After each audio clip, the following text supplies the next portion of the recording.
Would you guys welcome my friend Louie Giglio?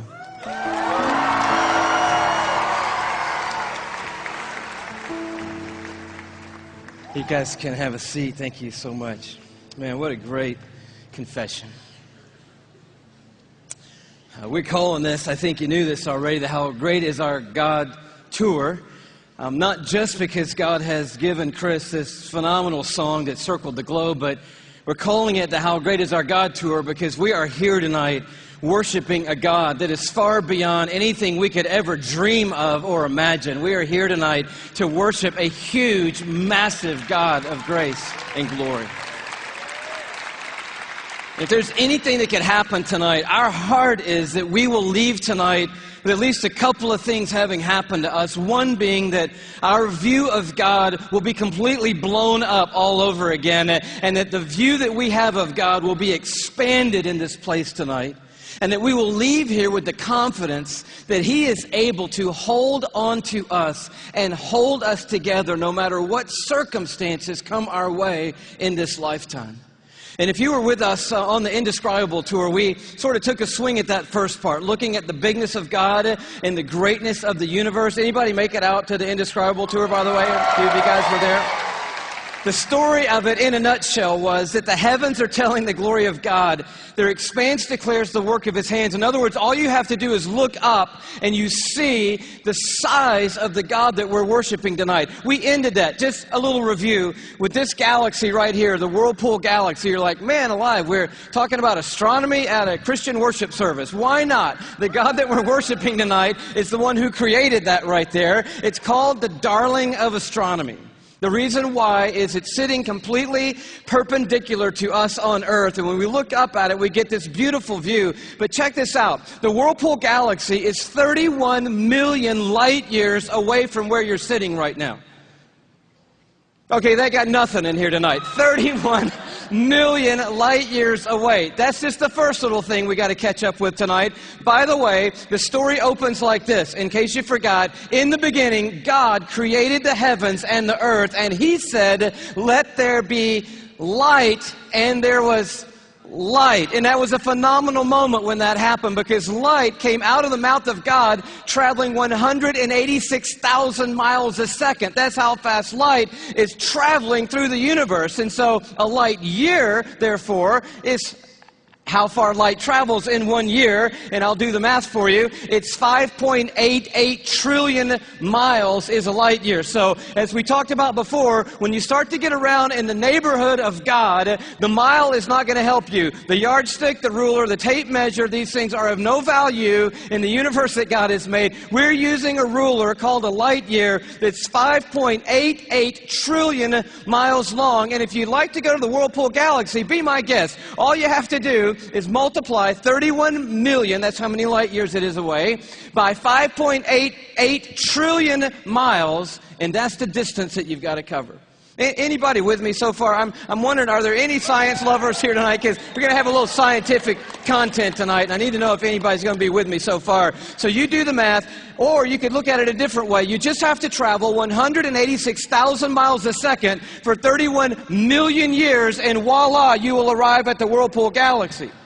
Second thing that's pretty stunning, given that our God made that, is it contains 300 billion stars. In that one galaxy, 300 billion stars. And it is one of hundreds of billions of other galaxies in the known universe that God has made. And it just reminds us all over again tonight, man, this God that we're singing to tonight, He's enormous. He's bigger than anything we've ever dreamed of. He's bigger than our wildest imagination of Him.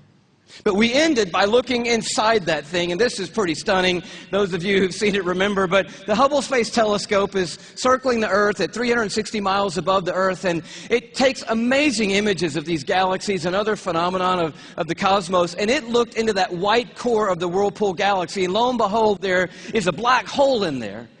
And we'd never seen it before until Hubble could take an image of it, and I found this on NASA's site, hubblesite.org. This is what Hubble sent back to us from 31 million light years away from the black hole core of the Whirlpool Galaxy. They send us back this image right here, and it's just crazy. It's crazy. It's the glory of God, the grandeur of God. It's the grace of God and the mercy of God everywhere we look. It's the imprint of God in all of creation, everywhere we turn. And tonight we just want to begin with the bigness of God, the grandeur of God all over again. We're going to do it by looking at 4 stars. Can you handle 4 stars tonight? The first one's easy because there's just one star in our solar system, and that star is called the sun. Thank you very much. Yes, it's our own star. It's there's an image of it for you, by the way. It's a little more fierce than we often think. It's 10,000 degrees Fahrenheit on the surface, but what I want you to see about it is how big it is. It's 93 million miles away, so when you're looking up in the sky, it's pretty good pace out there. By the way, light traveling 186,000 miles a second. It's only taken 8 minutes to cover that 93 million mile journey to touch your skin here in Atlanta, Georgia. But what I want you to see is the size of it. It's like 1,000,000 times the size of the earth, and that matters to us tonight when you hear what the psalmist said. Listen to his words. By the word of the Lord, this is Psalm 33, the heavens were made. In other words, God didn't lift a finger when he made the universe. By the word of the Lord, the heavens were made. But he goes on to say, their starry hosts by the breath of his mouth. So we're looking at something so intense that we don't want to get any closer than 93 million miles away, which is what we are right now. And then we read that God just breathes out stars. It's crazy to think about it. 1,000,000 times the size of the earth. So here's a little perspective that sort of changed my life. If the earth were the size of a golf ball, okay, the sun would be 15 feet in diameter. Okay, that didn't seem to move anybody either, so let me try it a different way. Let me just try it just a different way. I thought I might need this, so I brought a golf ball, okay? So all through the evening, this is going to represent Earth, all right? So this is where we are. I need everybody in the building to look as closely as you can and find yourself, okay? And when you found yourself, I want you to nod your head so that I know you've located you on the earth, okay? You nodding your head? Okay, you found yourself. If the earth were a golf ball, the sun would be 15 feet in diameter. That's not 15 feet in diameter. Can we blow that up just a hair, maybe give them 15 feet in diameter? So here's a little perspective for you, okay? Is this working for anybody? Here we are on the earth, and that's the sun. It's so big,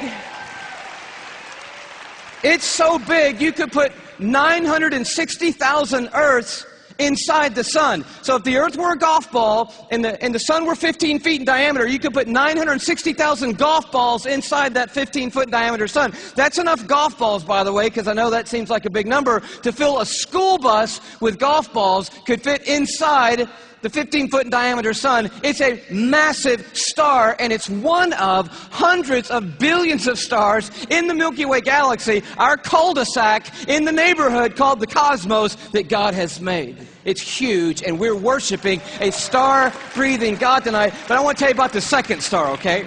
Because the second star absolutely wrecked my life. I heard about it when I was a high school student here in Atlanta. One of our youth leaders did a talk, and he mentioned this star. I didn't know how to talk to God for about 2 months after I heard about this star. It's called Betelgeuse or Betelgeuse. You can pick your pronunciation. I'm obviously going with Betelgeuse. And Betelgeuse is incredible. Here it is in the night sky. I know it doesn't look incredibly ferocious, but it's 427 light years away. So that's 427 times 5.88 trillion miles away from us right now.